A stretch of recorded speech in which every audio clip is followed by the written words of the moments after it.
நாம் ஹியூமன் சைக்கிளில்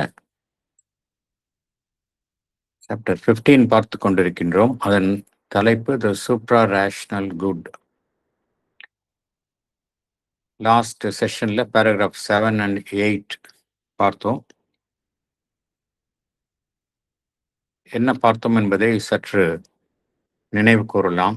தார்மீக நெறி சார்ந்த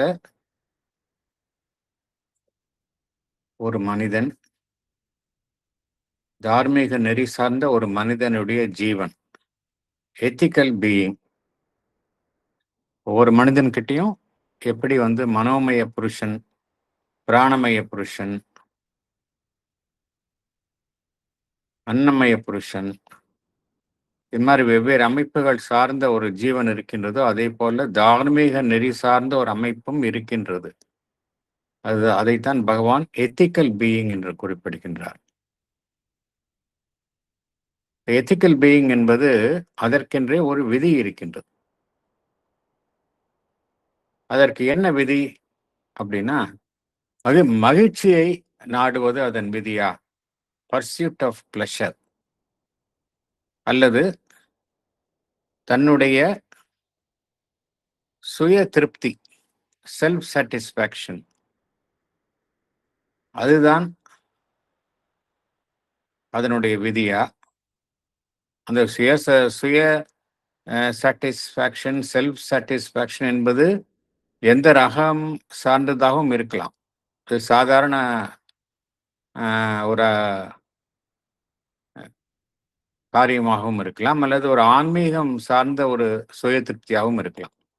இதையெல்லாம் சார்ந்துதான் அதனுடைய விதி செயல்படுகின்றதா என்றால் இல்லை என்று குறிப்பிடுகின்றார். இதையெல்லாம் சார்ந்து ஒரு மனிதனுடைய தார்மீக நெறி சார்ந்த ஜீவன் என்பது செயல்படுவது இல்லை. எது நம்ம ஒரு இருப்பதிலேயே ஒரு உயர்வான நன்மை, ஹையஸ்ட் குட், இந்த ஹையஸ்ட் குட் என்று எதை கருதுகின்றோமோ அது உண்மையிலேயே எத்தகையது என்றால் அதுதான் ஒரு உயர்வான ஆனந்தமும் கூட என்று குறிப்பிடுகின்றார். அதனுடைய தன்மை என்னவாக இருக்கும் அப்படின்னா, இந்த ஹையஸ்ட் குட் அப்படிங்கிறதுக்கு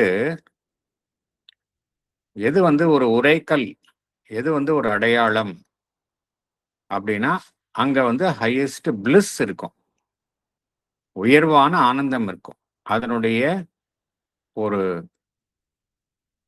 அது நமக்குள், அதனுடைய தன்மையிலும், அது நம் ஜீவனுள் உண்டாக்கும் அந்த ஒரு பாதிப்பிலும் என்ன ஏற்படும் என்றால் ஒரு உயர்வான ஆனந்தம் ஏற்படும். இந்த ஆனந்தம் என்பது இறை சார்ந்தது.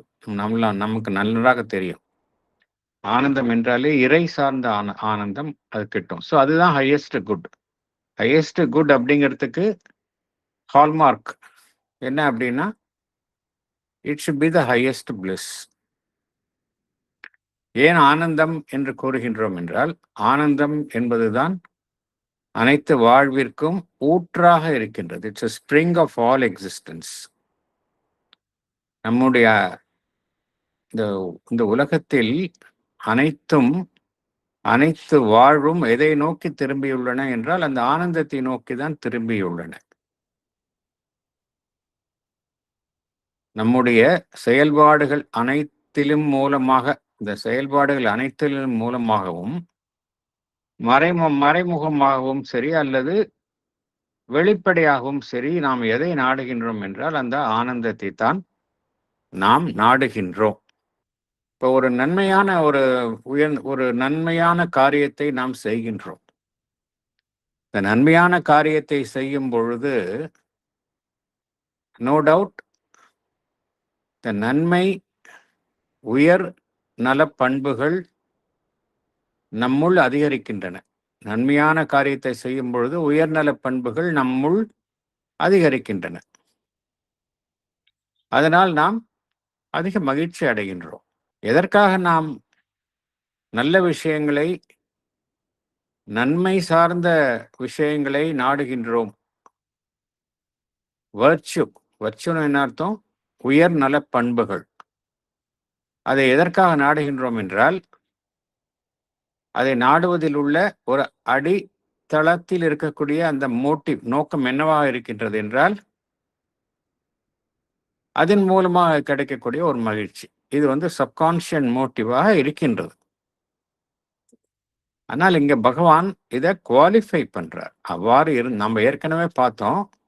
எத்திக்கல் பீயிங் என்பது அதனுடைய விதி வெறும் மகிழ்ச்சியை நாடுவது மாத்திரமல்ல, சுய திருப்தியை நாடுவது மாத்திரமல்ல என்பதை முதல் கருத்தாக கூறினார் பகவான். அதை ஒட்டி வரக்கூடிய கருத்துக்களைத்தான் பகவான் ஒன்றன் பின் ஒன்றாக கூறுகின்றார். ஆகையினால நோ டவுட் நம்ம ஒருத்தருக்கு நன்மை செய்யும்போது நமக்கு அதுல நம்முடைய நல்ல உயர்நல பண்புகள் அதிகரிக்கின்றன. அதன் மூலமாக நாம் மகிழ்ச்சி அடைகின்றோம்.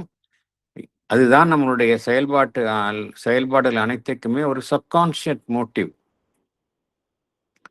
ஆக இருக்கின்றது. இருந்தாலும் இந்த இன்பம்,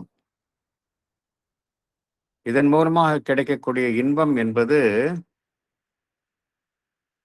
அதுதான் ஒரு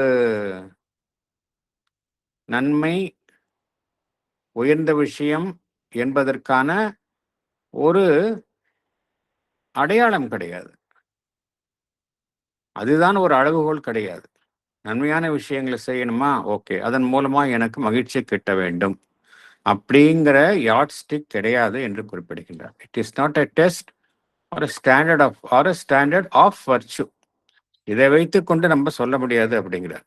அதாவது மகிழ்ச்சி கிட்ட வேண்டும், மகிழ்ச்சி கிட்டினால்தான் இதுல நல்ல நல்ல காரியம் செய்வேன் என்கின்ற ஒரு யாட்ஸ்டிக்கை வைத்துக்கொண்டு, ஒரு அளவுகோலை வைத்துக்கொண்டு நாம் அந்த நன்மையை செய்வது என்பது, நன்மை எந்த விதியில் செயல்படுமோ நம்மளுடைய தார்மீக நெறியை சார்ந்த ஜீவன் எந்த நெறியில் செயல்படுகின்றதோ அந்த நெறி அவ்வாறு செயல்படுவது இல்லை என்று குறிப்பிடுகின்றார். ஏன்னா சில சமயம் நாம் நம்முடைய உயர்நல பண்புகள் நாம் போராடுவதன் மூலமாகவும் உயர்நல பண்புகளை அடைகின்றோம். இன்ஃபேக்ட் இன்பத்தை துறப்பதன் மூலமாகவும் நாம் உயர்நல பண்புகளை நாடுகின்றோம். ஒரு விஷயம் இன்பத்தை தருகின்றது, அதை துறப்பதின் மூலம் என்னுடைய அந்த உயர்நல பண்பு அதிகரிக்கின்றது என்றால் அதை செய்வதற்கும் நாம் தயாராக இருக்கின்றோம். ஆகையினால இந்த பிளஷர், இன்பம் என்பது ஒரு உயர்வான விஷயத்தை நாடுவதற்கான ஒரு அளவுகோல் அல்ல அப்படின்னு சொல்றார்.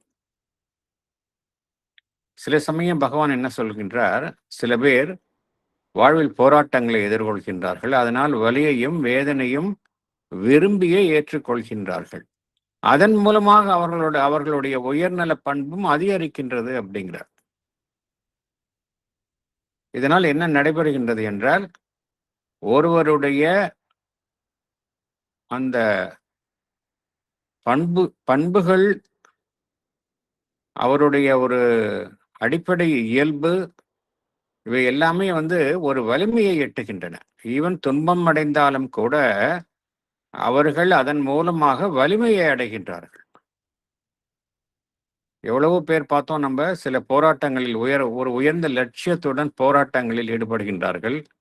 நாட்டு நலனுக்காக போராடுகின்றார்கள். அதில் அவர்கள் வலியும் வேதனையும் எதிர்கொள்கின்றார்கள். இருந்தாலும் பார்த்தோம் அப்படின்னா அதன் மூலமாக அவர்களுடைய உயர்நல பண்புகள் அதிகரிப்பதை தான் நாம் காண்கின்றோம். அதனால இந்த பிளஷர் என்பது ஒரு அளவுகோல் இல்லை என்று குறிப்பிடுகின்றார். அதாவது துன்பத்தை நாடுவது, துன்பத்தையும் போராட்டத்தையும் நாடுவது, அதன் மூலமாக மகிழ்ச்சி கிட்ட வேண்டும் என்பதற்காக யாருமே செய்வதில்லை.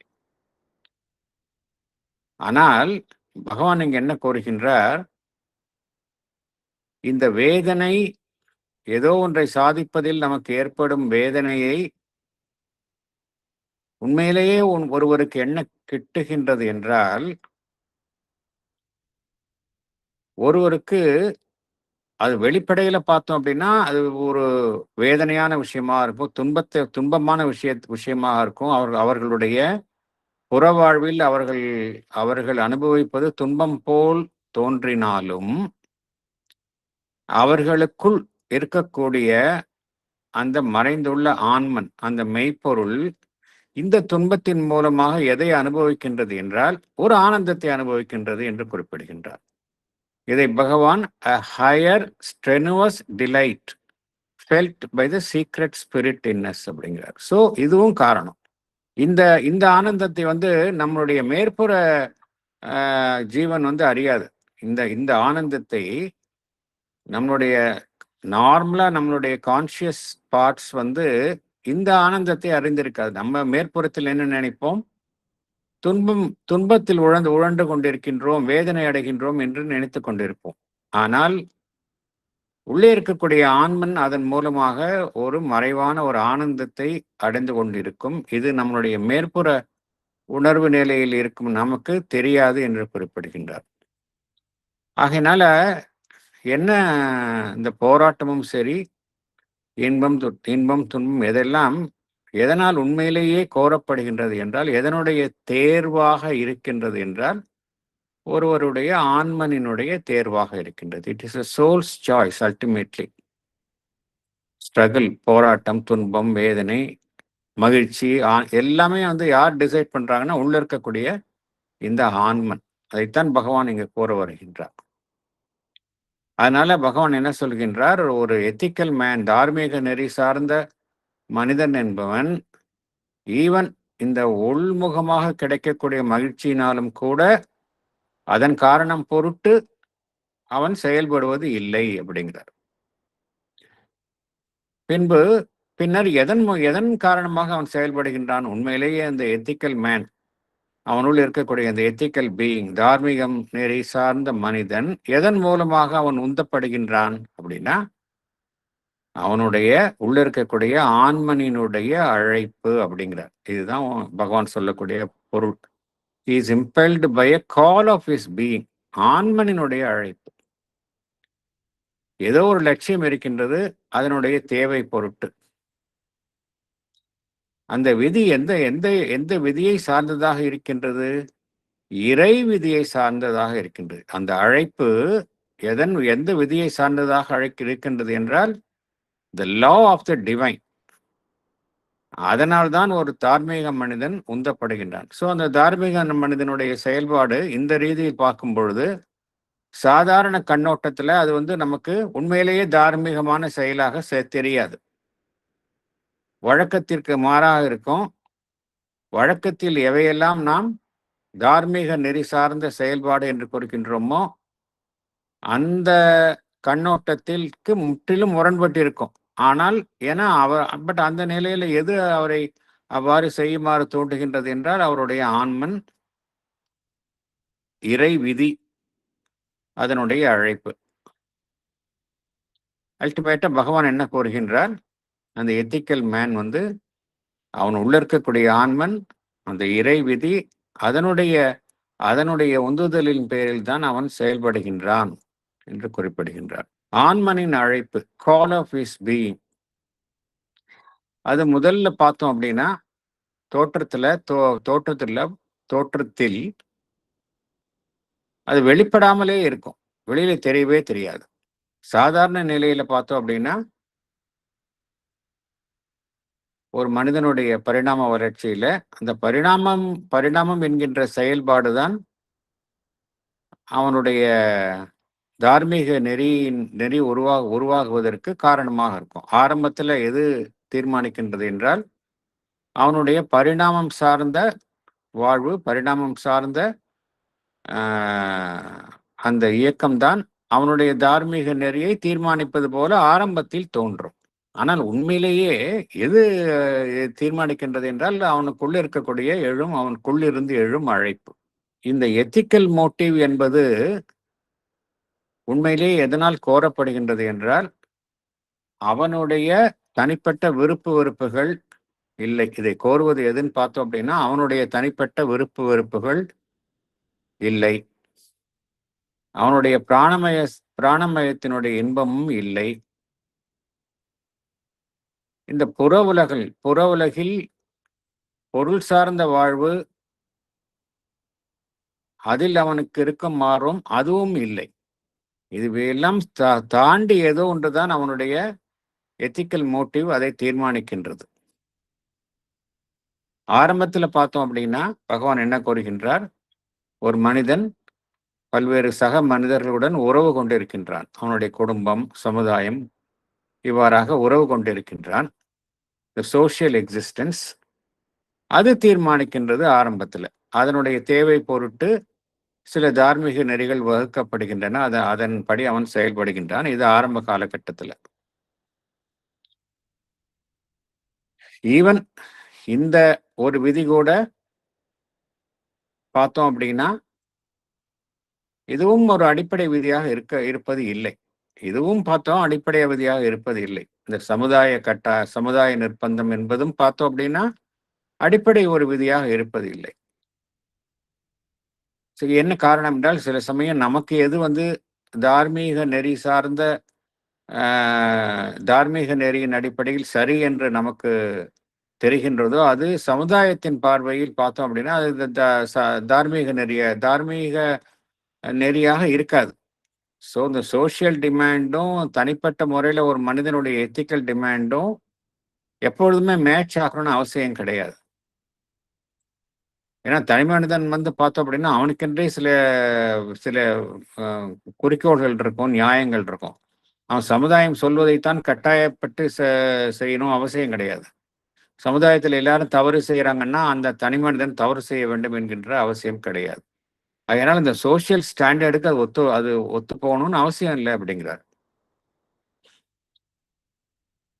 இன்ஃபேக்ட் பார்த்தோம் அப்படின்னா, அந்த எத்திக்கல் மேன் அப்படிங்கிறவன் அந்த சமுதாய நெறிகள் அதிலிருந்து எல்லாம் தன்னை விடுவித்துக் கொண்டு தனக்கு எது சரி என்று படுகின்றதோ அதைத்தான் செய்கின்றான். இருந்தாலும் அந்த சக மனிதர்களுடனான உறவு என்பது அவனுடைய ஆன்மீக வளர்ச்சிக்கு ஒரு தற்காலிக அமைப்புகளாகத்தான் அமைகின்றனவே ஒழிய அவை முற்றிலுமே ஒருவனுடைய தார்மீக நெறியை தீர்மானிப்பது இல்லை அப்படிங்கிறார். அப்படி என்றால் உண்மையிலேயே எதுதான் தீர்மானிக்கின்றது ஒரு மனிதனுடைய தார்மீக நெறியை என்றால், நம்ம ஏற்கனவே பார்த்த மாதிரி த கால் ஃப்ரம் த பீ. ஒரு மனிதன் அந்த பரம்பொருள், இந்த தன்னுள் இருக்கக்கூடிய இறையம்சம், அதனுடன் அவன் கொண்டுள்ள உறவு, அதுதான் அவனுடைய தார்மீக நெறி சார்ந்த ஜீவனினுடைய செயல்பாடுகளை அதுதான் தீர்மானிக்கின்றது. அந்த பரம்பொருள் அவனுக்குள் இருக்கக்கூடிய இறை சாநித்தியம் அவனிடம் இருந்து எதை கோருகின்றதோ, அந்த இறை சாநித்தியம் என்பது அவனுக்குள் மறைந்திருக்கலாம், அவன் அறியாமல் இருக்கலாம், அல்லது அவன் அது குறித்த உணர்வு நிலையை தன்னுடைய உயர் ஜீவனில் அறிந்திருக்கலாம். இருந்தாலும் அதுதான் தீர்மானிக்கின்றது என்று குறிப்பிடுகின்றார். ஆகையினால் உண்மையிலேயே பார்த்தோம் அப்படின்னா, ஒரு தார்மீக நெறி சார்ந்த மனிதன் என்று யாரை நாம் கூறுகின்றோமோ, உண்மையிலேயே தார்மீக நெறி சார்ந்த மனிதன் என்று கூற வேண்டும் என்றால், அவன் தனக்குள் இருக்கக்கூடிய அகத்தில் இருக்கக்கூடிய ஒரு உயர்வான லட்சியம், அதற்குத்தான் அவன் கீழ்ப்பணிவான்.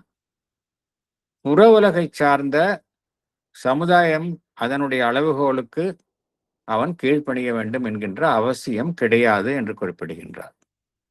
அவன் எதற்கு செவி சாய்க்கின்றான் என்றால், எந்த இறை விதி, டிவைன் லா அவனுடைய ஜீவனை வழிநடத்துகின்றதோ அதற்கு மட்டுமே அவன் செவி சாய்க்கின்றான். சமுதாயத்தினுடைய கோரிக்கைக்கோ, சமுதாயத்தினுடைய எதிர்பார்ப்புகளுக்கோ அவன் செவி சாய்ப்பது கிடையாது. ஆகையினால இந்த எத்திக்கல் மோட்டிவ், எத்திக்கல் இம்பரேட்டிவ் தார்மீகம் நெறி சார்ந்த அந்த கட்டாயம் என்பது எங்கிருந்து வருகின்றது என்றால், அவனுடைய புறத்தில் இருந்து வருவது இல்லை. அது அவன் உள்ளிருந்து வருகின்றது. மற்றும் அவன் மேலிருந்து, அவனுக்கு மேல் என்றால் என்ன அர்த்தம்? இந்த உயர் உணர்வு நிலையிலிருந்து வருகின்றது. இவ்வாறு தான் நம்ம பார்க்கிறோம். நிறைய ஆன்மீக புருஷர்கள் பார்த்தோம் அப்படின்னா அவர்களுக்கு எல்லாருக்கும் அப்ப அவர்கள்லாம் வந்து தார்மீக நெறியில் தான் செயல்படுகின்றார்கள். அவர்களுடைய செயல்பாடு நம்முடைய தார்மீக நெறி என்கின்ற அளவுகோலுக்கு உடன்பட்டே இருக்காது. நாம் அவர்களுடைய செயல்பாடுகளை விமர்சிப்போம். என்ன இப்படி செயல்படுகின்றார்களே அப்படின்னு விமர்சிப்போம். ஆனால் அவர்கள் ஒரு இன்னர் ஐடியல், ஒரு டிவைன் லா, இறை விதி, அதற்கு உட்பட்டு தான் செயல்படுகின்றார்கள். அதுதான் அந்த எத்திக்கல் மோட்டிவாக அவருக்கு இருக்கும் என்று பகவான் குறிப்பிடுகின்றார். ஸோ இதுல இந்த பகவான் வந்து இதுல ரொம்ப அழகாக குறிப்பிடுகின்றார். எத்திக்ஸ்னா என்ன, உண்மையிலேயே எத்திக்ஸ்னா என்ன அப்படிங்கிறத பத்தி பகவான் குறிப்பிடுகின்றார். அடுத்தது நம்ம பேராகிராஃப் 9 and 10 பார்க்கலாம். The Human Cycle. Chapter 15. The Supra-Rational Good. It has been felt and said from of old that the laws of right, the laws of perfect conduct are the laws of the gods, eternal beyond, laws that man is conscious of and summoned to obey. The age of reason has scouted the summary account of the matter as a superstition or a poetical imagination which the nature and history of the world contradict. But still, there is a truth in this ancient superstition or imagination which the rational denial of it misses, and the rational confirmations of it, whether Kant's categorical imperative or another, do not altogether restore. If man's conscience is a creation of his evolving nature, if his conceptions of ethical law are mutable and depend on his stage of evolution, yet at the root of them there is something constant in all their mutations which lies at the very roots of his own nature and of world nature. And if nature and man and the world is in its beginning infra-ethical as well as infra-rational, as it is at its summit supra-ethical as well as supra-rational, yet in that infra-ethical there is something which becomes in the human plane of being the ethical, and that supra-ethical is itself a consummation of the ethical and cannot be reached by any who have not trod the long ethical road. Below hides that secret of good in all things which the human being approaches and tries to deliver partially through ethical instinct and ethical idea. Above is hidden the eternal good which exceeds our partial and fragmentary ethical conceptions. Thank you. Salient points. It has been said from the old times that the laws of right, the laws of perfect conduct, are the laws of the gods which man is summoned to obey. The age of reason has rejected this view as a superstition or a poetical imagination, as it is contradictory to the nature of the world. But there is a truth in this ancient superstition which the rational denial of it misses, and the rational confirmations of it are unable to restore. That is, German philosopher Kant formulated the categorical imperative concept, which says that morality should be the ultimate commandment of one's reason. Man's conscience is a creation of his evolving nature, and his conceptions of ethical law are mutable and depend on his stage of evolution. Yet, at the root of them, there is something constant in all their mutations. It lies at the very roots of his own nature and of world nature. There is something in the infra-ethical which becomes the ethical in the human plane. The supra-ethical itself is itself a consummation of the ethical and can be reached only by traveling the ethical road. there is the secret good in all things which hides below, which the human being tries to deliver partially through ethical instinct. The eternal good is hidden above which exceeds our partial ethical conceptions. எத்திக்ஸையும் கடவுளர்களையும் பார்த்தோம் அப்படின்னா பண்டைய காலத்திலிருந்து இரண்டும் இணைந்துதான் பேசப்படும். நம்ம இப்படிலாம் நடந்துக்கணும்,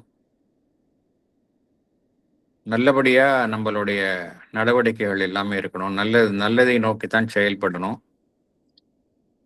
அப்பொழுதுதான் நாம் அந்த இறைவனினுடைய விதிகளுக்கு ஒப்ப செயல்படுவதாக அர்த்தம்.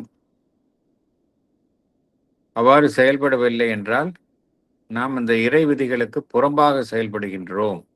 ஆகையினால் இந்த விதிகள் எல்லாமே, அந்த விதிகளை எல்லாம் அந்த கடவுள்தான் தீர்மானிக்கின்றார். ஆகையினால ஒரு மனிதன் என்பவன் அந்த விதிகளுக்கு உட்பட்டு தான் செயல்பட வேண்டும் என்கின்ற ஒரு அறிவுறுத்தல் தொன்று தொட்டு இருந்து வருகின்றது.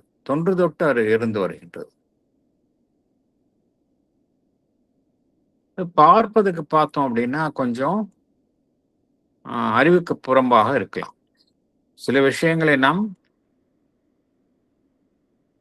சாஸ்வதமான ஒரு விதிகளாக எண்ணுகின்றோம். எப்பொழுதுமே இதெல்லாம் நம்ம இருக்கோம், எப்பொழுதுமே இதெல்லாம் பின்பற்ற வேண்டும், எக்காலத்திலும் பின்பற்ற வேண்டிய விதிகள் என்று எண்ணுகின்றோம். இட்டர்னல் பியாண்ட், நம்மை தாண்டி உள்ள விஷயங்கள், இதை மனிதன் பின்பற்ற வேண்டும் என்று ஒரு விதியாக அனுசரிக்கப்படுகின்றது. இது தொன்று தொட்டு இந்த ஒரு வழக்கம் பின்பற்றப்படுகின்றது. பிற்காலத்தில் வந்த அறிவை சார்ந்து செயல்படும் அந்த காலகட்டம், அதுதான் age of reason. Age of ரீசன்ல எல்லா விதமான விதிகளையும் அவர்கள் பரிசீலனைக்கு உட்படுத்தினார்கள். எதையும் அவர்கள் அப்படியே கண்ணு மூடிக்கொண்டு ஏற்றுக்கொள்ளவில்லை. இந்த ஒரு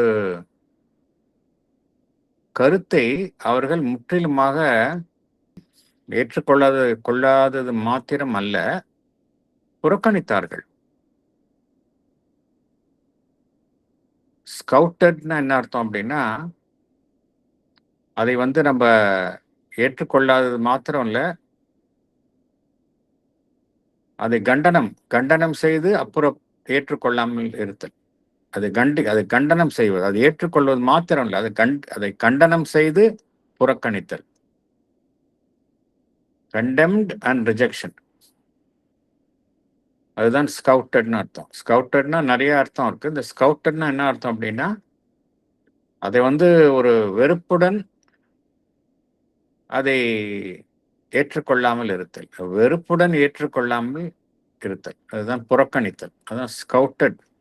இந்த ஒரு கண்ணோட்டத்தை, அதாவது இதெல்லாம் நல்லவங்களா இருக்கணும் அப்படின்னா அதுதான் கடவுள் அவ்வாறு தான் உங்களை, அந்த கடவுளோட விதிகளுக்கு ஏற்பதான் ஒரு மனிதன் நல்லவனாக செயல்பட வேண்டும்.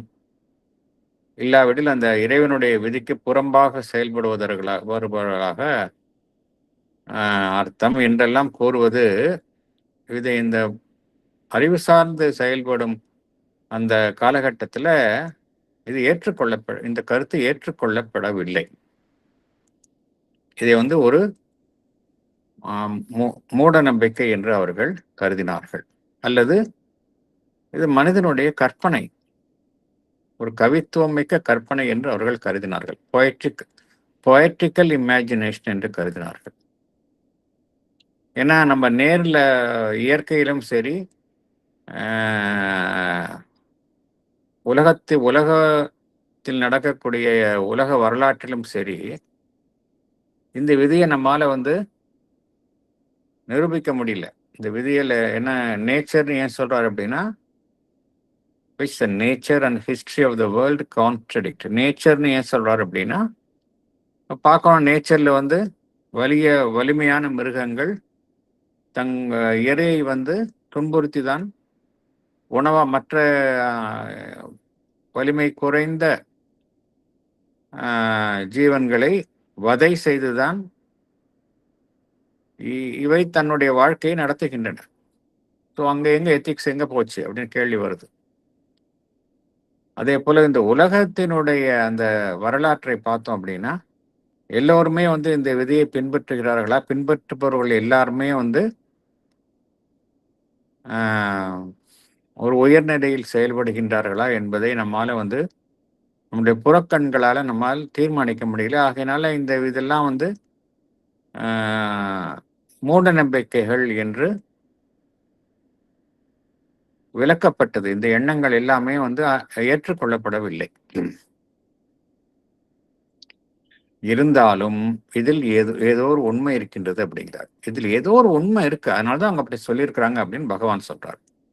There is a truth in this ancient superstition or imagination. இந்த உண்மையை வந்து அறிவு சார்ந்த மனிதனுடைய மறுப்பு ரேஷனல் denial காண தவறுகின்றது அப்படிங்கிறார். இந்த உண்மையை ஏதோ ஒரு உண்மை இருக்கு, அந்த உண்மையை இந்த அறிவு சார்ந்த மனிதனுடைய மறுப்பு காண தவறுகின்றது. Rational denial of it misses. அதாவது இதுல ரெண்டு கூறுகின்றார், ரேஷனல் டினையல், ரேஷனல் கன்ஃபர்மேஷன் அப்படிங்கிறார். ரேஷனல் டினையல் அப்படின்னா என்ன அர்த்தம்? அறிவு சார்ந்த மனிதன் என்ன சொல்கின்றான், இத்தகைய கருத்துக்கள்லாம் கிடையாது, இது அறிவுக்கு புறம்பாக இருக்கின்றது என்று அவன் மறுக்கின்றான். அதே அறிவு சார்ந்த மனிதன் அவனுடைய மரபில் வந்த சில தத்துவ கோட்பாடுகள், தத்துவ ஞானிகள், அதில் பகவான் இங்கு குறிப்பிடுவது இமானுவேல் காண்ட் என்கின்ற ஒரு பிரெஞ்சு பிலாசபர், அவருடைய ஒரு கோட்பாட்டை குறிப்பிடுகின்றார். அவருடைய கோட்பாட்டிற்கு என்ன ஒரு எந்த கான்செப்ட் பெயரில் அவருடைய கோட்பாடு அமைக்கப்பட்டது என்றால் கேட்டகாரிக்கல் இம்பரேட்டிவ் அப்படிங்கிறது தான். கேட்டகாரிக்கல் இம்பரேட்டிவ் அப்படின்னு என்ன அர்த்தம்? கேட்டகாரிக்கல்னா தீர்மானமாக, இம்பரேட்டிவ்னா வலியுறுத்தப்படுதல், வலியுறுத்துதல், கட்டாயம் செய்த வேண்டும் என்கின்ற ஒரு வலியுறுத்தல், அதுதான் இம்பரேட்டிவ். கேட்டகாரிக்கல்னா தீர்மானமாக. இந்த கேட்டகாரிக்கல் இம்பரேட்டிவ் என்பது அந்த தத்துவ கோட்பாடின்படி என்ன கூறப்படுகின்றது என்றால், ஒரு மனிதனுடைய அறிவு தான் தீர்மானிக்கின்றது. அறிவு என்ன சொல்கின்றது? இதை செய்தே ஆக வேண்டும் என்று சொல்கின்றது, அல்லது இதை செய்யக்கூடாது என்று சொல்கின்றது. அதுதான் கேட்டகாரிக்கல் இம்பரேட்டிவ். ஸோ அறிவு இங்க வலியுறுத்துகின்றது. அதாவது ஒன்று பழைய விஷயங்களே அது மூட நம்பிக்கை என்று மறுக்கின்றது, சில விஷயங்களை வந்து அறிவு சார்ந்த நிலையில் அனுசரிக்கப்படும் என்றும் வலியுறுத்துகின்றது. இந்த இரண்டு அணுகுமுறைகளும் பார்த்தோம் அப்படின்னா அந்த முதல்ல சொன்ன நம்ம விஷயத்துல இருக்கக்கூடிய உண்மையை தவற விடுகின்றன அப்படிங்கிறார். இது ரெண்டுமே நமக்கு வந்து அந்த உள்ள என்ன அவங்க என்ன சொல்லியிருக்காங்க அப்படிங்கிறத சரியான முறையில வெளிப்படுத்தவில்லை என்று குறிப்பிடுகின்றார். இப்ப நம்ம என்ன சொல்றோம், ஒரு மனிதனுடைய கான்ஷியன்ஸ், மனசாட்சி, இங்க கான்ஷியன்ஸ் என்பது மனசாட்சி. மனசாட்சி அப்படிங்கிறது ரொம்ப ஒரு மேம்போக்கான சொல். கான்ஷியஸ் என்பது மேம்போக்கான சொல். உள்ள இருக்கக்கூடிய ஒரு மனிதனுடைய சைக்கிக் பீயிங்கினுடைய என்ன சொல்கின்றதோ அதுதான் உண்மையிலேயே ஒரு மனிதனுடைய ட்ரூ கைடன்ஸ் கிடைக்கும். இந்த கான்ஷியன்ஸ் என்பது ஒரு மேம்புறத்தில் இருக்கக்கூடிய ஒரு நிலை, அது மனிதன்கிட்ட தானே இருக்கு. மனிதன்கிட்ட தான் நம்ம பார்க்குறோம் அந்த கான்ஷியன்ஸ் அப்படிங்கிறத பார்க்குறோம். அது வந்து நம்ம என்ன சொல்றோம், ஒரு மனிதன்கிட்ட இருக்கிற கான்ஷியன்ஸ் அப்படிங்கிறது, மனிதன் என்பவன் நல்ல வளர்ந்த நிலையில் இருக்கின்றான் பரிணாமத்துல, அதனாலதான் அவன்கிட்ட கான்ஷியன்ஸ் இருக்கு. மனிதனுக்கு கீழ் உள்ள நிலையில் அந்த கான்ஷியன்ஸ் அப்படிங்கிறது இல்லை அப்படின்னு சொல்றோம். இது ஒரு பக்கம் நம்ம சொல்றோம். ஸோ கான்ஷியன்ஸ் அப்படிங்கிறது அதன்படி தான் அவன் செயல்படணும், அதன்படி அவனுடைய தார்மீக நெறிகள்லாம் வகுக்கப்படுகின்றன என்று நம்ம ஒரு கண்ணோட்டத்தை வச்சிருக்கோம். இது ஒரு கண்ணோட்டம். இரண்டாவது கண்ணோட்டம் என்ன இருக்கு அப்படின்னா, பரிணாமத்தின் அடிப்படையில மனிதன் அவன் அமைக்கும் தார்மீக விதிகள் எல்லாமே பார்த்தோம் அப்படின்னா காலத்துக்கு ஏற்ப மாறக்கூடியவை. எந்த காலகட்டத்தில் பரிணாமத்தில் அவன் இருக்கின்றானோ அதன்படி அவன் வகுக்கும் தார்மீக நெறிகளும் மாறக்கூடியவை என்கின்ற வேறொரு கருத்தையும் கோருகின்றோம். சோ 2 கருத்து கூறுகின்றோம். கூறினாலும் இதற்கெல்லாம் மூலத்துல என்னவோ ஒன்று இருக்கு. இந்த ரூட்ல பார்த்தோம் அப்படின்னா ஏதோ ஒன்று எல்லா நிலைகளிலும் இருக்கு. ஏதோ ஒன்று. சரி, பகவானினுடைய கருத்துக்களை நம்ம எல்லாத்து கருத்துக்கும் நம்ம பார்த்தோம் அப்படின்னா ஒரு அடிப்படை கருத்துக்கள்லாம் மாறவே மாறாது. அதுதான் வெவ்வேறு கோணத்தில் பார்க்கின்றார். லைவ் டிவைன்ல வேற மாதிரி பார்க்குறோம். அடிப்படை உண்மை ஒண்ணுதான். அந்த உண்மைத்தான் பகவான் பல்வேறு இதுல வெளிப்படுத்துகின்றார். ஒரே ட்ரூத் தான். ஹியூமன் சைக்கிளாக இருக்கட்டும், சாவித்திரி ஆகட்டும், இந்த ட்ரூத் என்ன சொல்றாரு அப்படின்னா, there is an secret consciousness, involved secret consciousness. அதுதான் பரிணாமத்துல மெல்ல மெல்ல மெல்ல எல்லா நிலைகளிலும் அது வெளிப்பட்டு கொண்டே வருகின்றது அப்படிங்கிறார். இதுதான் ட்ரூத். சோ அதே கருத்தை தான் இங்கேயும் கோருகின்றார். எது மறைந்திருக்கின்றதோ அது மாறாமல் இருக்கின்றது.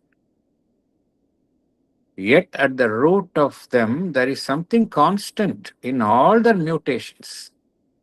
வெளியில தான் மியூட்டேஷன் அர்த்தம் மாறுதல்கள். மாறுதல்கள் எங்க இருக்கு? வெளிப்புற தோற்றத்தில் தான் ஃபார்ம்ஸ்ல தான் மியூட்டேஷன்ஸ் இருக்கு. ஆனால் அதற்குள்ளே ஏதோ ஒன்று கான்ஸ்டன்டா இருக்கு. மாறுதலை அடையாமல் ஏதோ ஒன்று இருக்கின்றது. எல்லா நிலைகளிலும் இருக்கின்றது. இதுதான் ஒரு மனிதனுடைய இயல்பினுடைய வேர்களில் இதுதான் இருக்கின்றது. இந்த மாறா தன்மை கொண்ட அது மனிதனுடைய ஒரு வேர்களில், அவனுடைய இயல்பினுடைய வேர்களில் அதுதான் இருக்கின்றது. which lies at the very roots of his own nature and of world nature. ஏன்னா மனிதன் மாத்திரம் இல்ல, இந்த உலகத்துல எல்லாம் இருக்குது. விலங்குகள் இருக்கின்றன, அதுக்கு கீழே தாவரம் எல்லாம். இயற்கை பிரகிருதி அப்படின்னா மனிதன் மாத்திரம் அடங்குவதில்லை, எல்லாமே இருக்கு. எல்லாத்துக்கும் ரூட்ல ஏதோ ஒண்ணு இருக்கு, அது மாறாமல் இருக்கின்றது அப்படிங்கிறார். அதுதான் இன்வால்வ்டு சீக்ரெட் கான்சியஸ்னஸ். இந்த உலகம் தோன்றினப்ப எப்படி இருக்கு பார்த்தோம். முதல்ல உலகம் தோன்றியப்ப சடப்பொருள் தான் இருக்கு, வேற எதுவுமே கிடையாது. உணர்வற்ற நிலையில் இருக்கக்கூடிய சடப்பொருள். அப்புறம் அதுக்கப்புறம் என்ன வந்தது? தாவர இனங்கள், அதுக்கப்புறம் விலங்கினங்கள். ஸோ மனிதனுக்கு கீழே உள்ள நிலைகளை நாம் எவ்வாறு கோர்ப்பிடுகின்றோம்? மனிதன் இருக்கிறான். மனிதனுக்கு கீழ் உள்ள நிலைகள் அனைத்தையும் நாம் எவ்வாறு அழைக்கின்றோம்? அறிவுக்கு கீழான நிலை, இன்ஃப்ரா ரேஷனல் என்று அழைக்கின்றோம். அல்லது தார்மீக நெறிகளுக்கு கீழான நிலை, இன்ஃப்ரா எத்திக்கல் அப்படின்னு அழைக்கிறோம். நம்ம எத்திக்கல் அப்படிங்கிறதே மனிதன்கிட்ட தான் பேச முடியும். விலங்குகள்கிட்ட போய் நீங்க எத்திக்ஸ் அப்படிங்கிறது சம்பந்தமே இல்லை. விலங்குகளுக்கும் எத்திக்ஸுக்கும் சம்பந்தம் கிடையாது, பொருந்தாது, விலங்குகளுக்கு பொருந்தாது. அதனால்தான் பகவான் மனிதனுக்கு கீழ் உள்ள நிலைகளை இன்ஃப்ரா எத்திக்கல் அப்படிங்கிறார். அதே போல இன்ஃப்ரா ரேஷனலாகவும் இருக்கு. அறிவினுடைய மனிதனுடைய அறிவு செயல்படும் நிலைக்கு கீழான நிலைகள் தான் இருக்கின்றன எல்லாமே. இது மனிதனுக்கு கீழே இந்த நிலையை பார்க்கிறோம். மனிதனுக்கு மேல் உள்ள உயர் உணர்வு தலங்கள்ல என்ன பார்க்கிறோம்? Supra ethical. அது எத்திக்ஸை தாண்டியது. Ethics it's beyond all ethics. அங்க எத்திக்ஸே அப்ளை ஆகாது. அதுதான் சூப்ரா எத்திக்கல். அது சூப்ரா எத்திக்கலா இருக்கோ அதே போல அது அறிவு சார்ந்த நிலைக்கும் அப்பாற்பட்டது. அங்க ரீசன் ஒர்க் அவுட் ஆகாது. சூப்ரா ரேஷன். ஸோ நமக்கு கீழே என்ன இருக்கு? எல்லாமே இன்ஃப்ரா எத்திக்கல், தார்மீக நெறிகளுக்கு கீழான நிலைகள். அப்புறம் நமக்கு மேல என்ன இருக்கு அப்படின்னா சூப்ரா எத்திக்கல், தார்மீக நெறிகள் என்பதற்கெல்லாம் தாண்டிய நிலை மேல இருக்கு. பகவான் என்ன சொல்றாருங்க அப்படின்னா, இந்த எல்லா நிலைகளிலுமே ஏதோ ஒன்று உள்ள இருக்கு அப்படிங்கிறார். எதை நாம் இன்ஃப்ரா எத்திக்கல் என்று நமக்கு கீழான நிலை என்று கூறுகின்றோமோ, நமக்கு கீழ் உள்ள நிலையில ஏதோ ஒன்று இருக்கு, அதுதான் நம் நிலை, ஹியூமன் பிளேன் ஆஃப் பீயிங் என்ற நிலை வந்த பிறகு அதுதான் எத்திக்கலாக மாறிவிடுகின்றது அப்படிங்கிறார். இல்லாம இருக்கிறது வந்து நம்ம கிட்ட திடீர்னு எத்திக்ஸ் அப்படிங்கிற ஒரு பெயரை சூட்டிக்கிட்டு நம்ம கூப்பிட முடியாது. இல்லாத ஒண்ணு நம்ம மனிதன் தோன்றுகின்ற வரைக்கும் இல்லாத ஒண்ணு, மனிதன் அப்படிங்கிறவன் தோன்றிய பிறகு எத்திக்ஸ் அப்படிங்கிற ஒரு பெயரை வைத்துக் கொண்டு தோன்ற முடியாது அப்படிங்கிறார். அந்த விஷயம் ஏற்கனவே இருக்கு. நமக்கு கீழான விலங்குகள் நிலை, அதுக்கு எல்லா நிலையிலும் அது இன்ஃப்ரா எத்திக்கலா இருக்கு. அதுதான் மனிதன் என்கின்ற நிலையில எத்திக்கல் அப்படின்னு பெயர் சூட்டுகின்றோம், தார்மீக நெறியின் பெயர் சூட்டுகின்றோம். ஈவன் பார்த்தோம் அப்படின்னா, விலங்குகள்கிட்டே பார்த்தோம் அப்படின்னா நிறைய விஷயங்கள்ல அது எத்திக்ஸோட தான் இருக்கு. வீட்டில் வளர்க்கக்கூடிய நாய்கள் எவ்வளோ விஷயம் அது எத்திக்ஸ். நம்ம எதை மனிதன் வந்து எத்திக்ஸ்ன்னு சொல்றோமோ அதெல்லாம் அதனுடைய ஆரம்ப அறிகுறிகளை நாம் விலங்குகளிடமே பார்க்கின்றோம். அதனால நம்மகிட்ட எத்திக்ஸ் அப்படி எழுதி இருக்கோ, அதுக்கு அது இன்ஃப்ரா எத்திக், நமக்கு கீழ் உள்ள நிலைகளிலும் ஏதோ அந்த இது இருக்கு. நம் கிட்ட எது வந்து எத்திக்ஸா இருக்கோ அதுதான் வந்து ஒரு முழு நிறைவுற்ற நிலையில் சூப்பரா எத்திக்கலா இருக்கு. சோ கீழே உள்ள நிலை வந்து இன்ஃப்ரா எத்திக்கல், நம்மிடம் உள்ள நிலை வந்து எத்திக்கல் தார்மீக நெறி, தார்மீக நெறியை தாண்டிய நிலை. எல்லாத்துக்கும் பொதுவா ஏதோ ஒன்று இருக்கு அப்படிங்கிறார். அந்த 3 நிலைகளுக்கும் பொதுவா ஏதோ ஒன்று இருக்கு. இந்த பொதுவா இருக்கிறதுனாலதான் நம்ம படிப்படியாக செல்றோம். இந்த எத்திக்ஸ் அப்படிங்கிற ஒரு ஒரு ரோடு இருக்கு. ஒரு ரோடு வந்து எத்திக்ஸ் அப்படிங்கிற ஒரு ரோட்ல பயணம் செஞ்சுதான் நம்ம சூப்பரா எத்திக்கல் அப்படிங்கிற ஒரு டெஸ்டினேஷன் அதை அடையிறோம். அதர்வைஸ் எத்திக்ஸ் அப்படிங்கிற ரோடை நம்ம பயணிக்கல அப்படின்னா நம்ம இந்த சூப்பரா எத்திக்கல் அப்படிங்கிற நம்மளுடைய டெஸ்டினேஷனை இலக்கை எட்ட முடியாது அப்படிங்கிற. That the supra-ethical is itself a consummation of the ethical and cannot be reached by anyone who have not trod long ethical road அப்படிங்கிறார். எல்லா விஷயங்களும் நம்ம உலகில் காணக்கூடிய எல்லா விஷயங்களிலும் மறைவாக ஏதோ ஒன்று, ஒரு மறைவாக ஒளிந்திருக்கும் நன்மை இருக்கின்றது அப்படிங்கிறார் பகவான். மறைவாக ஒளிந்திருக்கும் நன்மை இருக்கின்றது, எல்லா விஷயங்களிலும் இருக்கு அப்படிங்கிறார். Below hides that secret of good in all things which the human being approaches. அதைத்தான் நாம் நாடுகின்றோம், அதை நோக்கித்தான் நாம் போகின்றோம். And tries to deliver partially through ethical instinct and ethical idea. இப்ப நம்மகிட்ட என்ன விஷயம் இருக்கு, நம்மகிட்ட நல்லதை செய்யணும், நல்ல எண்ணங்களை இருக்கணும் அப்படிங்கிறது நம்ம கிட்ட இயற்கையாகவே இருக்கு. ஏன் மனிதன் கிட்ட அது இருக்கு? எல்லார்கிட்டையும் இருக்கு அப்படின்னு பாக்குறோம். எவன் கொடூரமானவன் சொல்றோமோ அவன்கிட்டயும் ஒரு எத்திக்கல் இன்ஸ்டிங் இருக்கு, ஒரு எத்திக்கல் ஐடியா இருக்கு. எப்படி எல்லார்கிட்டையும் இருக்கு அப்படின்னா, அதுக்குத்தான் பகவான் என்ன சொல்றார், அந்த secret good in all things அப்படிங்கிறது மறைந்து இருக்கின்றது. ரகசியமாக இருக்கக்கூடிய அந்த நல்ல விஷயம், அனைத்தினுள்ளும் இருக்கக்கூடிய நல்ல விஷயம் என்பது மறைந்த நிலையில் அனைத்தினுள்ளும் இருக்கின்றது. இதைத்தான் மனிதன் நாடுகின்றான். அதை தன்னுடைய தார்மீக நெறி சார்ந்த ஒரு உள்ளுணர்வின் மூலமும் எண்ணங்களின் மூலமும் அவன் பகுதியாக வெளிப்படுத்த முயலுகின்றான் அப்படிங்கிறார் பகவான்.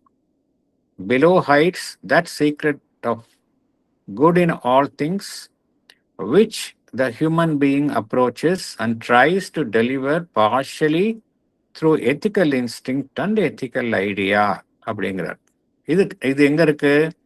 நம்ம பார்க்கக்கூடிய உலகத்தில் உள்ள அனைத்தினுள்ளும் இருக்கின்றது, நமக்கு மேலேயும் இருக்கின்றது. நாம் பார்க்கிறோம் மேலுள்ள உலகங்கள் அப்படிங்கிறது பார்க்கிறோம், லைவ் டிவைன்லையும் பார்க்கிறோம், சூப்ரா டெரெஸ்ட்ரியல், சூப்ரா காஸ்மிக் அப்படின்னு நமக்கு மேலேயும் உலகங்கள் இருக்கின்றன அப்படிங்கிறது பார்க்கிறோம். மேலே என்ன இருக்கு அப்படின்னா, சாஸ்வதமாக இருக்கக்கூடிய நன்மை, இட்டர்னல் குட் அப்படிங்கிறது அங்கதான் இருக்கு. நம்ம நிலையில பார்க்கறது எல்லாமே பரிணாமத்திற்கு உட்பட்ட நிலையில் இருப்பது அங்க சாஸ்வதமாக இருக்கின்றது. Above is hidden the eternal good. அது நம்முடைய பகுதியான துண்டிக்கப்பட்ட தார்மீக நெறி சார்ந்த கருத்துக்களை தாண்டி இருக்கக்கூடியதுதான் அது. நம்ம எதையெல்லாம் நம்ம தார்மீக நெறின்னு சொல்றோமோ அதெல்லாம் வெறும் பகுதி தான். அந்த உண்மையான தார்மீக நெறி என்பது இதற்கெல்லாம் மேலே இருக்கின்றது.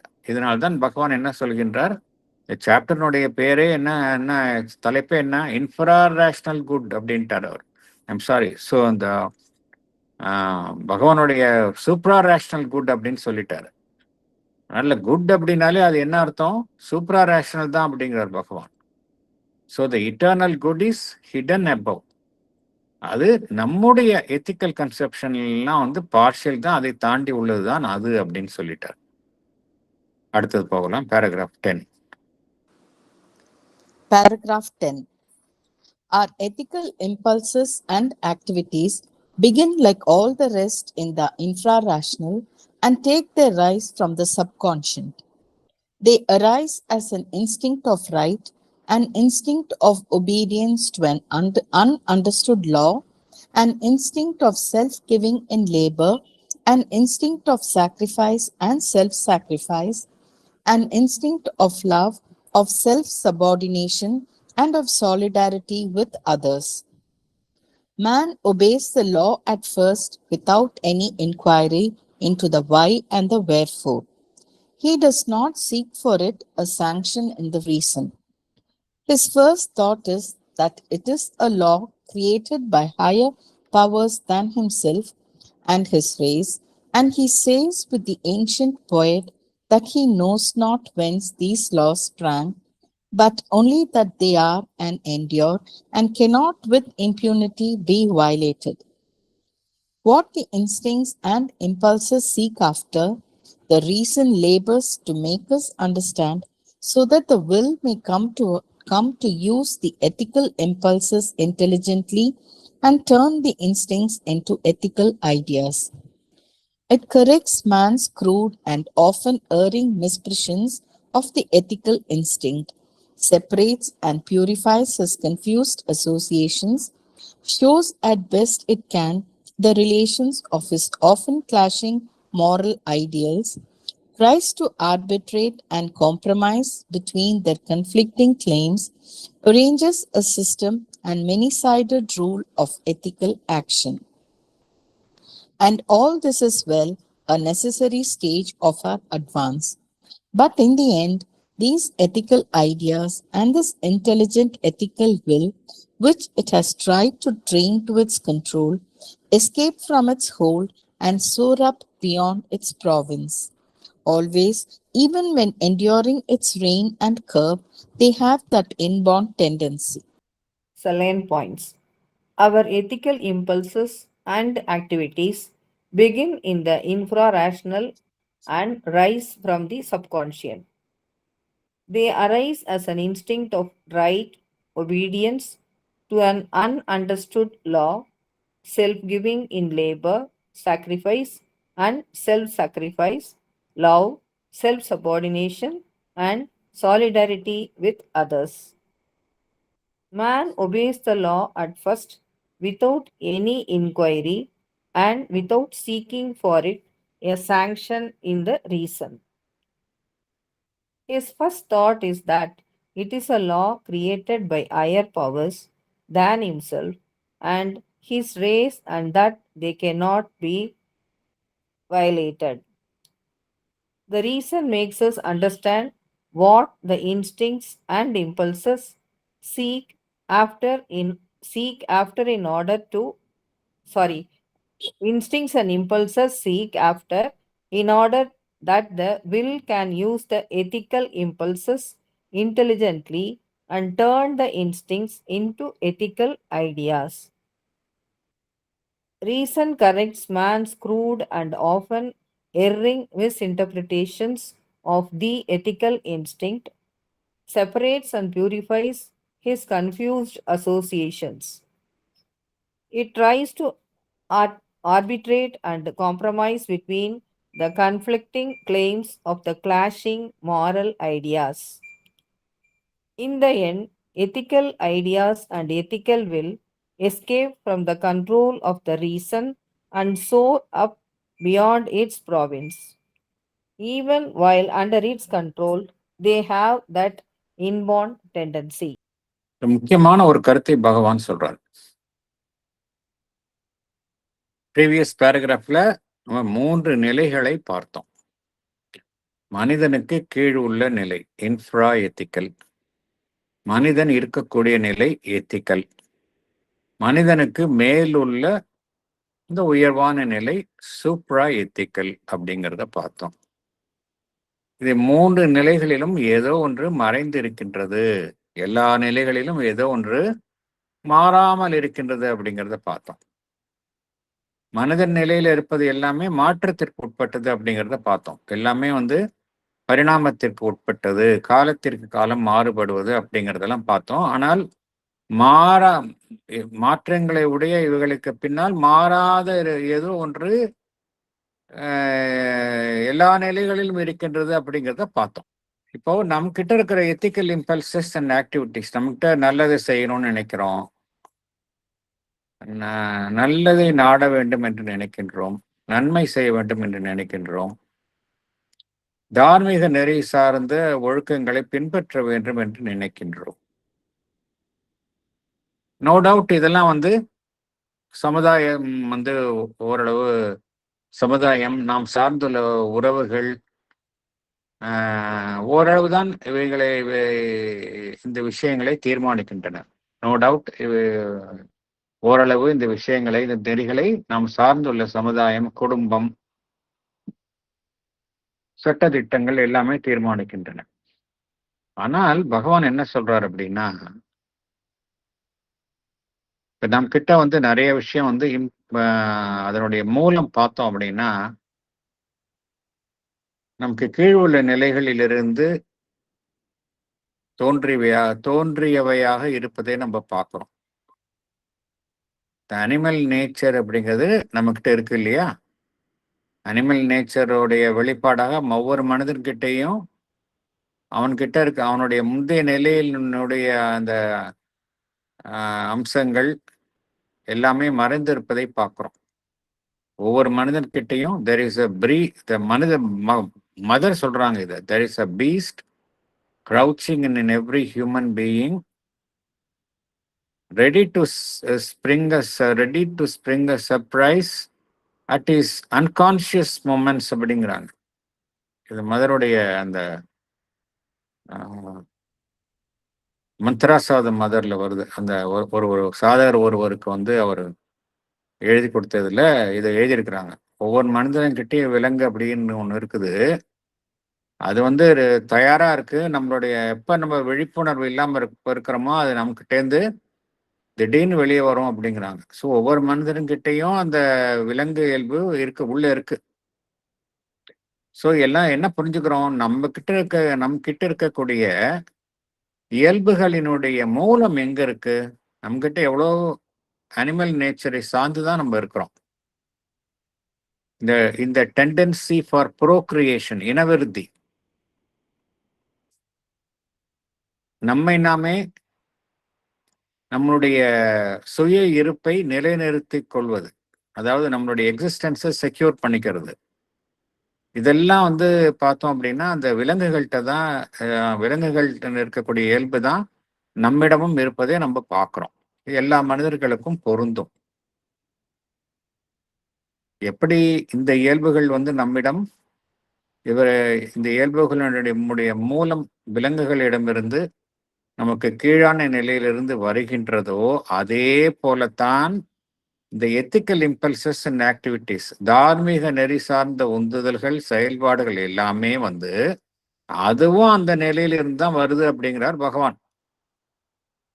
லைக் ஆல் த ரெஸ்ட் இந்த இன்ஃப்ரா ரேஷனல் அப்படிங்கிறார். அது எங்கிருந்து வருகின்றது? நம்மளுடைய அடி உணர்வு தளம், சப்கான்ஷியன்ட், அதுல இருந்தா இதுவும் வருது அப்படிங்கிறார். இது நமக்கு புதிய விஷயமாக இருக்கின்றது. நம்ம நினைச்சிட்டு இருக்கிறோம் நம்ம கிட்ட இருக்கக்கூடிய விலங்கியல்பை ஒத்த விஷயங்கள் தான் நம்மிடம் இருந்து வருகின்றன அப்படிங்கறது நினைக்கிறோம். ஈவன் தார்மீக நெறிகள் கூட சப்கான்ஷியஸ்ல தான் வருது அப்படிங்கிறார். நம்ம ஏற்கனவே பகவான் இதை சொல்லிட்டார். ஏன் அப்படி இருங்கன்னா ஏதோ ஒன்று எல்லா நிலைகளிலும் இருக்கின்றது அப்படிங்கிறார். விலங்குகளா இருக்கட்டும், அதற்கு கீழ் உள்ள நிலைகளா இருக்கட்டும், மனிதனுக்கு மேலுள்ள நிலை, எல்லாவற்றுக்கும் பொதுவான ஒன்று, எல்லா மாற்றமே அடையாத நிலையிலும் எல்லா நிலையிலும் இருக்கு அப்படின்னு சொல்லிட்டார் ஏற்கனவே. அதனால நம் கிட்ட இருக்கக்கூடிய அந்த தார்மீக நெறிகளுக்கு மூலம் எங்கேன்னு பார்த்தோம் அப்படின்னா, அதுக்கும் மூலம் நமக்கு கீழ் உள்ள நிலைகள்ல தான் இருக்கு அப்படிங்கிறார். அது நம்மளுடைய சப்கான்ஷியஸ்ல இருந்து கொண்டு மெல்ல மெல்ல மெல்ல மெல்ல வெளிப்படுத்துகின்றது அப்படிங்கிறார். நம்மகிட்ட நம்மிடம் காணக்கூடிய இது சரி என்று எண்ணுகின்றோமே, த இன்ஸ்டிங்க்ட் ஆஃப் ரைட். இது இந்த விஷயம் செஞ்சா சரியா இருக்கும்னு நினைக்கிறோம். அது இன்ஸ்டிங்க்ட் ஆஃப் ரைட். விதிக்கு உட்படுதல். ஏதோ ஒரு விதி இருக்கின்றது, நம்மால புரிந்து கொள்ள முடியல, ஆனா அந்த விதிக்கு நம்ம உட்பட வேண்டும் என்று நினைக்கின்றோம். An instinct of obedience to an ununderstood law. இது எங்கிருந்து வருகின்றது? இதுவும் அங்கிருந்து தான் வருது அப்படிங்கிறார். நமக்கு கீழான நிலைகளில் தான் வருது அப்படிங்கிறார். கடினமான உழைப்பதன் மூலம் என்ன நடைபெறுகின்றது? நம்முடைய உழைப்பை நாம் வழங்குகின்றோம். Self giving in labour. அதுவும் பார்த்தோம் அப்படின்னா நமக்கு கீழான நிலையில இருந்தா இன்ஸ்டிங்டிவா தான் வருது அப்படிங்கிறார். நம்மை வருத்தி பிறருக்கு நாம் உதவி செய்கின்றோம். Sacrifice and self sacrifice. இதுவும் நமக்கு கீழான நிலைகளில் இருந்து தான் வருது அப்படிங்கிறார். நம்மிடம் தோன்றும் அன்பு, அந்த அன்பு எனும் அந்த உணர்வு, an instinct of love, அதுவும் கீழான நிலையிலிருந்து தான் வருகின்றது அப்படிங்கிறார். பிறருக்கு நம்மை கீழ்ப்படிந்து நடந்து கொள்ளுதல், செல்ஃப் சபார்டினேஷன். பிறருடன் இணக்கமாக இருத்தல், பிறருக்கு கீழ்ப்படிந்து நடந்து கொள்ளுதல், self subordination and half solidarity with others. இதுவும் கீழான நிலைகளில் இருந்தான் வருது அப்படிங்கிறார். ஆச்சரியமா பார்த்தோம் அப்படின்னா இங்க பகவான் சொல்லக்கூடிய ஒவ்வொரு கேரக்டரையும் விலங்குகள் அதற்கு உள்ள நிலைகள்ல பார்த்தோம் அப்படின்னா ஒவ்வொரு கேரக்டர் வந்து விலங்குகள் அதற்கு கீழான நிலையில் உள்ள அந்த அமைப்புகள்கிட்ட நம்மளால பார்க்க முடியும். ஒவ்வொரு கேரக்டரும் நம்மளால பார்க்க முடியும். அதெல்லாம் அதனாலதான் சொல்றார், பகவான் சொல்றார், இதெல்லாம் மனிதன் கிட்ட இன்ஸ்டிங்டிவா முந்தைய நிலைகளில் இருந்தே வருது அப்படிங்கிறார். ஆரம்பத்துல மனிதன் இதை எந்த விதமான கேள்வியும் கேட்காமல் பின்பற்றுகின்றான். அது எங்கிருந்து ஏன் பண்ணணும், எதற்காக செய்ய வேண்டும் என்று அவன் எவ்வித அறிவு சார்ந்த ஒரு கேள்வியையும் கேட்காமல் அதை அனுசரிக்கின்றான். அவனுடைய அறிவினுடைய அனுமதியை இதை பின்பற்றுவதற்கு அவன் கோருவது இல்லை. இது ஏதோ உயர் சக்திகளால் ஏற்படுத்தப்பட்டுள்ள விதி. அதை நான் அனுசரிக்க வேண்டும் என்றுதான் அவன் அவற்றை பின்படுத்துகின்றான். இவையெல்லாம் இருக்கின்றன, காலத்தினால் அழியாமல் இருக்கின்றன. இவைகளை நான் மீறக்கூடாது என்கின்ற ஒரு ரீதியில் தான் ஒரு மனிதன் பின்பற்றுகின்றான். இதுல மனிதனுடைய அறிவு என்பது இடைப்பட்ட ஒரு அமைப்பாக உள்ளே நுழைகின்றது இல்லையா? இப்ப நம்ம இதெல்லாம் பார்த்தோம். இதெல்லாம் மனிதனுக்கு கீழான நிலையில் இருந்து வருகின்றது, இம்பல்சிவா வருது அப்படிங்கறத பார்த்தோம். அப்படின்னா மனிதனுடைய அறிவு மனிதன் என்கிற நிலையில் வந்தப்புறம் அறிவு என்கின்ற வேறொரு அமைப்பும் செயல்பட ஆரம்பிக்கின்றது. அப்படின்னா அறிவினுடைய பங்கு என்ன? அறிவிற்கும் இந்த விஷயங்கள் இன்ஸ்டிங்டிவா இருக்கக்கூடிய இந்த அமைப்புகளுக்கும் இடையில என்ன உறவு? அந்த அறிவு என்ன வேலையை செய்கின்றது அப்படின்னா, இதை புரிஞ்சுக்கணும். இதெல்லாம் படிக்கும்போது ஏதோ நமக்கு சம்பந்தம் இல்லாத விஷயம் சொல்றாரு அப்படின்னு சொல்லக்கூடாது, நம்ம நினைக்க கூடாது. நம்ம கிட்ட என்னென்ன நடக்குதோ பகவான் அழகா படம் பிடிச்சு காட்டுறாரு, அவ்வளவுதான் விஷயம். நம்ம இதை பத்திலாம் சிந்திக்கிறது இல்ல. பகவான் துல்லியமா திரைப்படம் போல நமக்குள்ள என்னென்ன நடக்குது அப்படிங்கிறத ஒரு திரைப்படம் போல பிடித்து காட்டுகின்றார். ஒரு சுய ஞானத்தை நம்மை நாமே அறிந்து கொள்வதற்கு பகவான் இவற்றை நமக்கு வழங்குகின்றார். அதனால என்ன இது நம் சம்பந்தப்பட்ட விஷயத்தை தான் சொல்றாரு. இது வந்து ஒரு ஹையஸ்ட் பிலாசபி சொல்றாரு அப்படி நம்ம நினைக்க கூடாது. பகவான் சொல்வது எல்லாமே லைஃப் டிவைன்லயா இருக்கட்டும், எங்க இருந்தாலும் அது மனிதன் சம்பந்தப்பட்டது. நம்மால வந்து அவர் சொல்லக்கூடிய ஒவ்வொரு விஷயத்துடனும் நம்மை பொருத்தி பார்க்க முடியும்.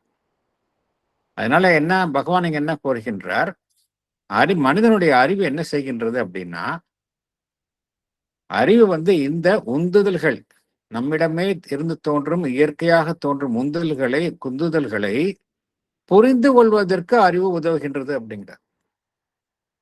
The reason labors to make us understand அப்படிங்கிறார். எதற்காக அது புரிந்து கொள்ள அது நமக்கு உதவுகின்றது? எதற்காக என்றால் நம்முடைய அந்த அந்த சங்கல்பம், அந்த செயல்படும் சக்தி என்பது இந்த எத்திக்கல் இம்பல்சஸ் நம்மிடம் தோன்றும் இந்த தார்மீக உந்துதல்களை சரியாக புரிந்து கொண்டு அதன்படி செயல்பட வேண்டும், அந்த எண்ணங்களை செயல்படுத்த வேண்டும் என்பதற்கு நம்முடைய அறிவு உதவுகின்றது. சோ இப்ப அறிவினுடைய வேலை என்ன? ஒரு துணை போகக்கூடிய வேலை தானே ஒழிய அறிவு வந்து எதையும் தீர்மானிக்கிறது இல்லை அப்படிங்கிறத நம்ம கிளியரா புரிஞ்சுக்கிறோம். இது ரொம்ப முக்கியமான விஷயம். அதுல அறிவு வந்து தீர்மானிக்கிறது கிடையாது. தார்மீக நெறி என்ன மனிதன் செய்யணும் செய்யக்கூடாது அப்படிங்கிறத அறிவு தீர்மானிக்கிறது இல்லை. நம் கிட்ட இருக்கக்கூடிய இன்ஸ்டிங்ஸை, அது பண்படாத நிலையில் இருக்கக்கூடியதை அது பண்படுத்துகின்றது, அவ்வளவுதான். பண்படுத்தி ஒரு டைரக்ஷன் கொடுக்குது. இந்த திசையில செயல்படணும், இதை செயல்படுத்தணும் அப்படின்னா இதை இப்படி செயல்படுத்தணும் அப்படிங்கிற ஒரு திசையை நமக்கு வழிகாட்டுகின்றது அறிவு. அறிவினுடைய ரோல் பார்த்தோம் அப்படின்னா இங்க வந்து லிமிட்டட். அதைத்தான் பகவான் சொல்றார். சூப்பரா ரேஷனல் குட் அப்படிங்கிறது எதனால இந்த டாபிக் அப்படின்னா இதுதான். மனிதனிடம் எத்தகைய உந்துதல்கள்லாம் தோன்றுகின்றன, பண்படாத நிலையில இருக்குது மனிதன் கிட்ட இருக்கு. ஏன்னா அதோடைய மூலம் எங்க இருக்குன்னு பார்த்தோம், இன்ஃப்ரா ரேஷனல் பார்த்தோம். ஸோ மனிதனிடம் தோன்றக்கூடிய பண்படாத அந்த உள்ளுணர்வுகள், பண்படாத உந்துதல்கள், man's crude and often erring misprisions என்ன அர்த்தம் அப்படின்னா, ஒரு விஷயம் உண்மை ஒன்றா இருக்குது, அந்த உண்மையை வந்து வேற மாதிரி நம்ம வந்து வெளியில காட்டுறது, அதுதான் மிஸ்பிரிஷன்ஸ் பேரு. உண்மை ஒன்றா இருக்கு, அந்த உண்மையை வந்து வேற விதமா நம்ம போர்ட்ரே பண்றோம், அதுதான் மிஸ்பிரிஷன்ஸ் ஆஃப் த எத்திக்கல் இன்ஸ்டிங்க்ட். தார்மீக நெறி சார்ந்த அந்த உள்ளுணர்வுகள் வந்து பண்படாத நிலையில் இருக்கின்றது. அதை சரி செய்கின்றது. மனிதனுடைய அறிவு என்ன செய்கின்றது? அதை சரி செய்கின்றது, திருத்தி அமைக்கின்றது. ஒரு குழப்பமுற்ற நிலையில் இருக்கக்கூடிய அவனுடைய செயல்பாடுகளை அது பிரித்து அது தூய்மைப்படுத்துகின்றது. Separates and purifies is confused associations. அவனிடம் தோன்றக்கூடிய தார்மீகம் சார்ந்த லட்சியங்கள் எல்லாம் எப்படி இருக்கு? ஒன்றுடன் ஒன்று முரண்பட்டதாக இருக்கின்றது. முரண்பட்டு ஒன்றை ஒன்று எதிர்க்கும் நிலையில் இருக்கக்கூடிய அந்த லட்சியங்களை அறிவு என்ன செய்கின்றது? ஒரு நடுநிலையானராக செயல்பட்டு அது அவைகளுக்குள் ஒரு ஒத்திசைவை கொண்டுகின்றது, ஒரு சமரசத்தை அது ஏற்படுத்துகின்றது. Tries to arbitrate and compromise between their conflicting aims, arranges a system and many-sided rule of ethical action. இதெல்லாம் செஞ்சு என்ன செய்கின்றது? ஒரு சிஸ்டம், ஒரு அமைப்பை உருவாக்குகின்றது.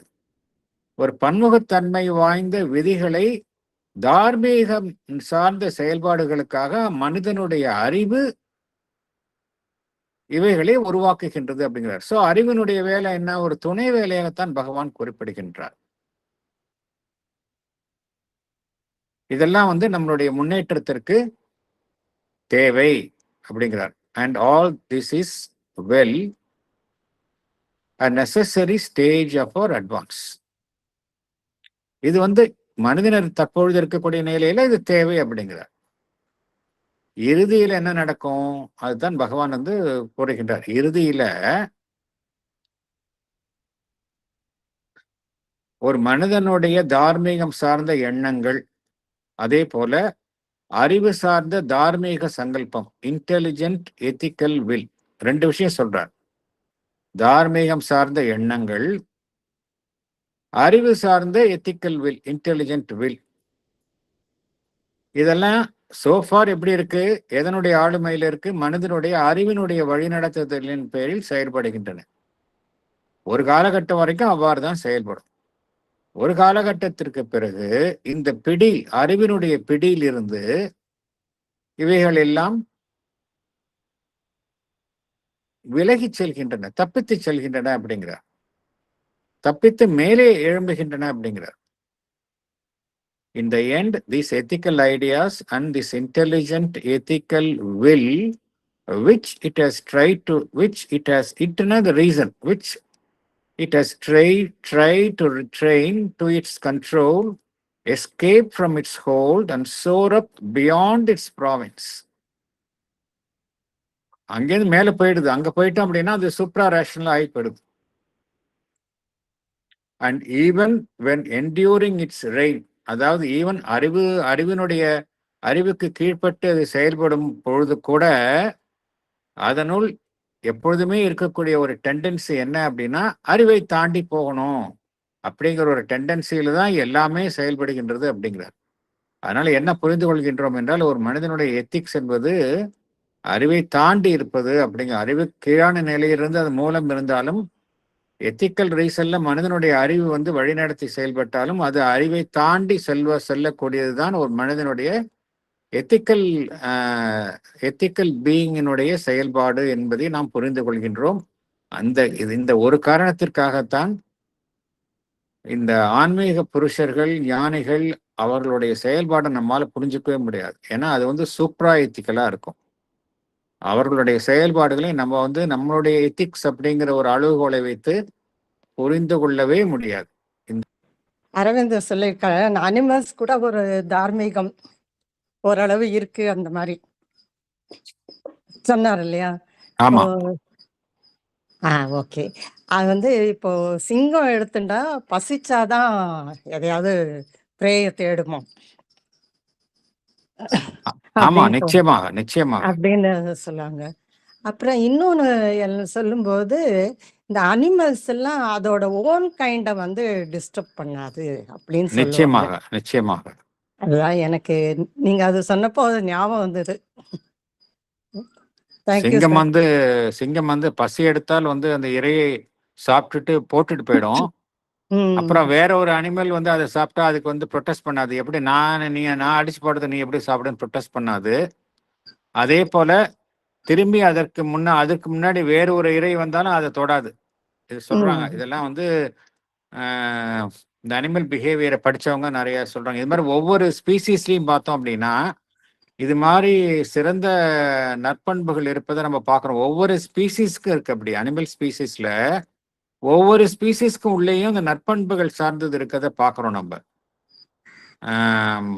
நீங்க சொல்ற மாதிரி அதனுடைய சொந்த இனத்தை வந்து அது வந்து எந்த விதமான தீங்கும் செய்யாது. இன்ஃபேக்ட் பூனை என்ன செய்யும் அப்படிங்கிறாங்க, மதர் சொல்றோம், அப்சர்வ் பண்ணி சொல்றாங்க. பூனை வந்து அந்த குட்டியை பழக்குவதில், அந்த தாவரத்துக்கு பழக்கி கொடுக்கறதுல ஒரு 100 தடவை அந்த எக்ஸசைஸை பண்ணுமா. 100 தடவை அது வந்து தாவரத்துக்கு கற்றுக் கொடுக்கும் அப்படிங்கிறாங்க. அந்த குட்டி சரியான முறையில கத்துக்கிற வரைக்கும் அந்த ரிப்பீட்டடா பண்ணும் அப்படிங்கிறாங்க. இது மாதிரி நிறைய இன்ஸ்டிங்ஸ் வந்து பார்த்தோம் அப்படின்னா, அனிமல் இன்ஸ்டிங்ஸ் வந்து அந்த எல்லாமே எத்திக்ஸ் ஓரியன்டா தான் இருக்கும் இல்லையா? எத்திக்ஸ் அப்படிங்கிறதுல தான் வருது. எதனால வந்து எந்த ஒரு தாயும் வந்து அந்த தன்னுடைய குழந்தையை வந்து நிராகரிப்பதில்லை? அனிமல்ஸ்ல நான் சொல்றேன். அனிமல்ஸ்ல வந்து எந்த தாய் அனிமலும் தன்னுடைய குட்டியை வந்து அது வந்து நல்லா கொஞ்சம் வளர்ற வரைக்கும் அதை பேணி பாதுகாக்கின்றது இல்லையா? எல்லா நிலையிலும் அது பார்க்கணும். அது எது அப்படின்னா அதுல ஒரு எத்திக்ஸ் இருக்கா இல்லையா? அதுதான் பகவான் சொல்றார். எத்திக்ஸ் அப்படிங்கிறது நீங்க உங்ககிட்ட மனுஷன்கிட்ட இருக்குன்னு நினைக்காதீங்க. அது உனக்கு முந்தைய நிலையிலே இருக்குது. அது மெல்ல மெல்ல மெல்ல வருது. ஏதோ ஒண்ணு காமனா இருக்கு அப்படிங்கிறார். இதை விட இன்னொரு எக்ஸாம்பிள் சார், நான் ரொம்ப எக்ஸ்டெண்ட் பண்ணிட்டு போறேன்னா. அதெல்லாம் ஒண்ணும் இல்லை, சொல்லுங்க. You're welcome. அதாவது நாங்க தடோபா அந்த டைகர் சாங்சுரி போனப்போ அந்த அந்த ஃபாரஸ்ட் இவால இருப்பாங்களே, அவங்க சொன்னாங்க ஒரு பர்டிகுலர் டைகர் வந்து அவங்க தாத்தாவை போய் கவனிச்சுக்குமா நல்ல. ஓஹோ, இது ரொம்ப சர்ப்ரைசிங் சொன்னப்போ. ஓஹோ. Thank you sir. Thank you very much. Thank you. Sir அதே மாதிரி இந்த காக்கா கூட சாப்பிடும்போது தனியா சாப்பிடுறது இல்லைல்ல சார், நிச்சயமாக. ஆமா, அதனுடைய எத்திக்ஸ். ஸோ அந்த பேர்ட்ஸ் அனிமல்ஸுக்கு அந்த எத்திக்ஸ் இருக்கு. அது எத்திக்ஸ் இருக்கு. சோழ அவங்க ஆமா ethics பூரா ஆமா மனுஷனுக்கு வந்திருக்கு இல்லையா? ஒவ்வொரு ஆமா ஸ்பீஷீஸ்ல இருக்கிற அந்த ஒவ்வொரு நல்ல இதுவும் மனுஷனுக்கு சப்கான்ஷியன்ட்ல இருந்து வந்திருக்குங்கிறது இப்ப நம்ம ஓரளவு அதை திங்க் பண்ணி பார்த்தா சரியா இருக்க மாதிரி. ஆமா, அதுதான் பகவான் சொல்றாரு. ஆம், அதாவது பகவான் இங்க என்ன சொல்றாரு அப்படின்னா, self subordination and half solidarity with others அப்படிங்கிறார்.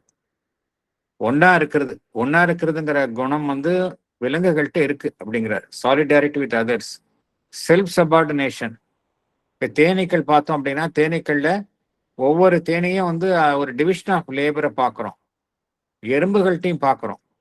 இந்த குணங்கள்லாம் வந்து அங்க செல்ஃப் சாக்ரிஃபைஸை பார்க்குறோம், எல்லாமே பார்க்குறோம். அதனால இதெல்லாம் வந்து நமக்கிட்ட இதுதான் நம்மகிட்டயும் வருது அப்படிங்கிற. ரொம்ப நல்ல இன்ட்ரெஸ்டிங்கா இருக்கு சார், இதெல்லாம் தெரிஞ்சுக்கும் போது நமக்கு நிச்சயமாக நிச்சயமாக ரொம்ப நல்லா நம்மள மதர் அண்ட் ஷி அரபிந்தோக்கு நம்ம தேங்க் பண்ணணும். இது மாதிரி ஒரு ஞானத்தை வந்து நம்மளால வந்து பகவானின் மூலமாகத்தான் நமக்கு பகவான் ஒருவரே வழங்க முடியும். வேற யாரும் நம்ம படிக்கலாம், ஆனா இது போல ஒரு ஆழமான ஒரு ஞானத்தை நமக்கு கிடைக்காது. படிச்சா அது வந்து ஒரு சூப்பர்ஃபிஷியலா நம்ம ஒரு நாலேஜ், ஒரு தகவல் சேகரிப்பு அந்த நிலையில தான் கிடைக்கும். இதெல்லாம் படிக்கும் பொழுது ரொம்ப நம்மளுடைய டீப் லெவல்ல நமக்கு ரொம்ப பெனிஃபிஷியலா இருக்கு. அதனால நம்ம வந்து மதருக்கும் ஸ்ரீ அரபிந்தோக்கும் தான் தேங்க் பண்ணணும் இந்த வாய்ப்பை நமக்கு எல்லாம் வழங்கியதற்காக.